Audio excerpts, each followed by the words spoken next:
Hello, I am Vishu दीपक। हम बात कर रहे थे फैब्रिकेशन मेथड की।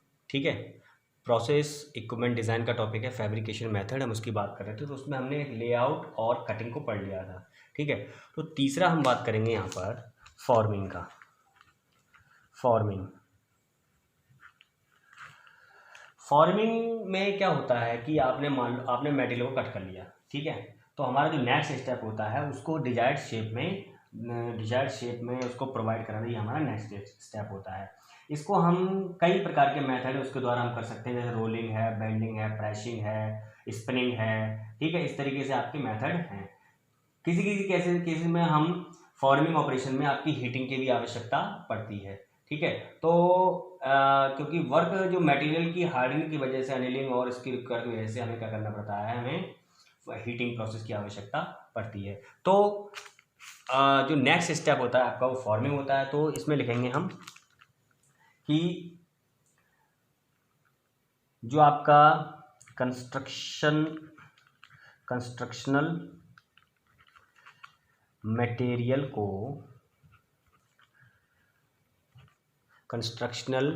को कट करने के बाद नेक्स्ट स्टेप फॉर्मिंग होता है।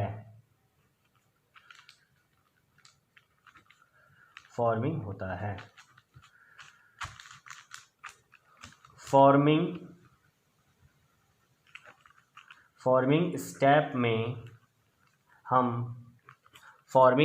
में हम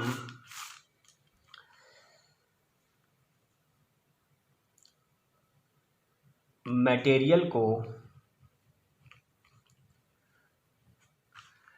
डिजायर शेप प्रोवाइड कराते हैं।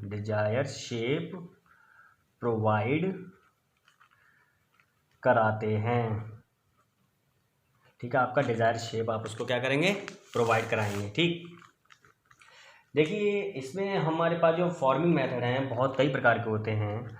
फॉर्मिंग मेथड्स कई प्रकार के होते हैं आपके,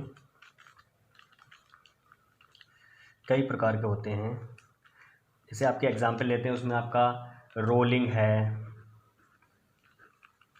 बेंडिंग है, बेंड करना मटेरियल को, रोलिंग है, बेंडिंग है, प्रेसिंग है, स्पिनिंग है, ETC। ठीक है, ये आपके मेथड्स होते हैं किसी भी जो मटेरियल है उसको डिजायर शेप में देने के लिए। ठीक है, तो इसमें क्या करते हैं आप, इन मेथड के अलावा आप हीट ट्रीटमेंट भी करते हैं। हीट ट्रीटिंग भी फॉर्मिंग का एक मेथड है। ठीक है, एक मेथड है। ठीक है, अब क्या है, जब आप उसको शेपिंग ऑपरेशन आपका फिनिश हो जाता है तो आप क्या करते हो, उसमें डिफरेंट जो पार्ट होते हैं उसमें असेंबल करते हैं और उसको हम फिट करते हैं। ठीक है, तो यदि जैसे कि आपका क्या है, जब फॉर्मिंग कंप्लीट हो जाती है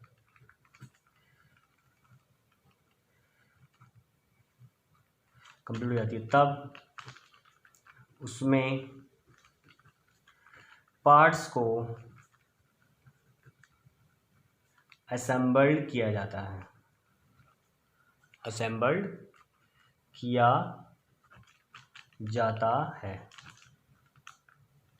ठीक है, उसमें हम पार्ट्स को क्या करेंगे, असेंबल्ड कर लेंगे। ठीक है, तो ये उसको हम जो टेक्निक्स हैं वो आगे हम पढ़ेंगे, किस तरीके से हम उसको फास्टन करते हैं, वो असेंबल्ड करते हैं। ठीक है, तो हमें क्या होता है कि हमें जो स्टेज होती है, ठीक है, फॉर्मिंग और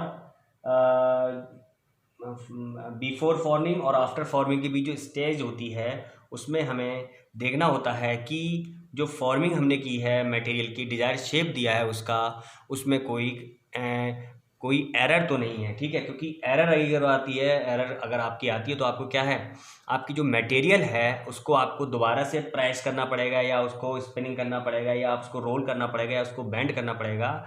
इसकी वजह से क्या है, आपका मटेरियल में जो लॉसेस की जो टेंडेंसी है वो इंक्रीज हो जाती है, और हमें मटेरियल में जो लॉस हो रहे हैं उसको हमें अवॉइड करना पड़ता है, क्योंकि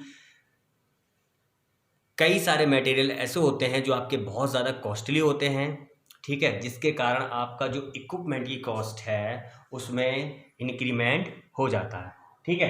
तो इसके बाद जो चौथा है आपका, वो है आपका फास्टनिंग। फास्टनिंग एक तरीके से बांधना उसको, या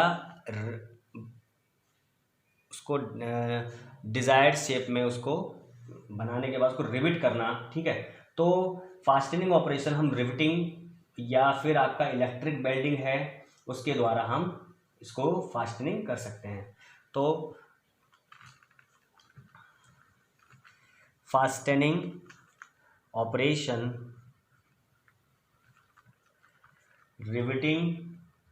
रिविट कर दीजिए, रिविटिंग के द्वारा करते हैं, ठीक है, रिविटिंग के द्वारा करते हैं, ठीक। सुपीरियर रिजल्ट के लिए, यानी अच्छे रिजल्ट के लिए हम इलेक्ट्रिक वेल्डिंग के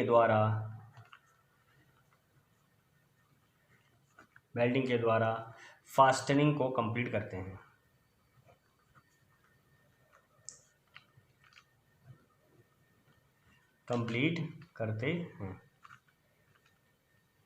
ठीक है, फास्टनिंग को हम इस तरीके से कंप्लीट करते हैं, ठीक है। तो जो क्वालिटी है, मैंने आपको बताया है कि जो बेल्डिंग है, ठीक है, वो आपकी जितनी ज़्यादा बेल्डिंग आप करेंगे, जितने आप ज्वाइंट्स लगाएंगे, वो क्या करते हैं, आपके मटेरियल की स्ट्रेंथ को कम करते हैं।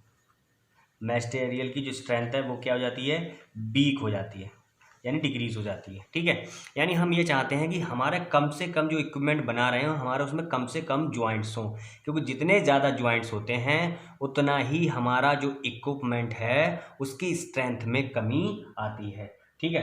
तो जो बेल्ट की जो क्वालिटी है वो आपका एक इम्पॉर्टेंट पैरामीटर है, ठीक है। और ये इसलिए इम्पोर्टेंट है क्योंकि इसके बेसिस पर ही, यानी इस पर ही आपका जो प्रेशर है और जो कोरोसिव कंडीशन है वो वेल्डिंग पे ही हमारी डिपेंड करती हैं। तो क्या होता है इसमें,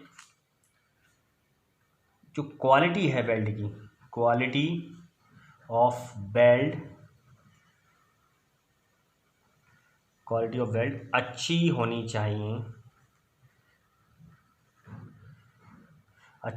चाहिए, क्योंकि प्रेशर लिमिट और फ्लूइड कोरोसिव कंडीशन वेल्डिंग पर डिपेंड करती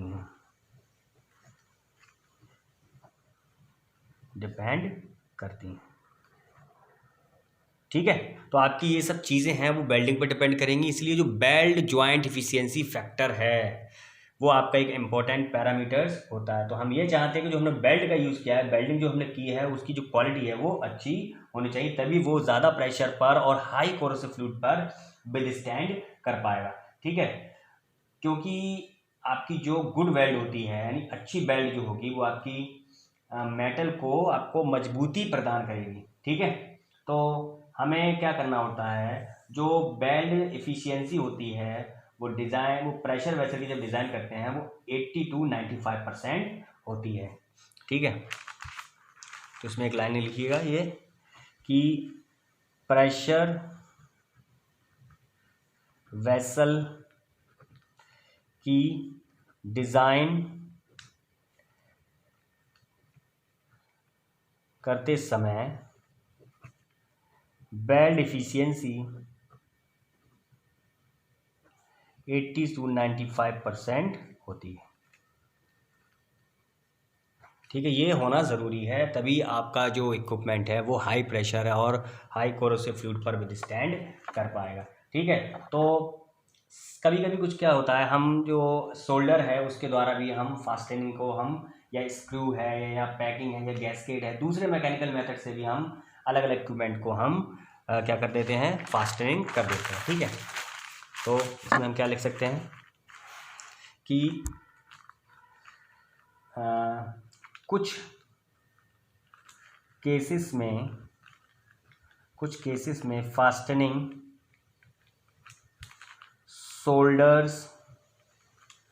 शोल्डर के द्वारा भी कंप्लीट की जाती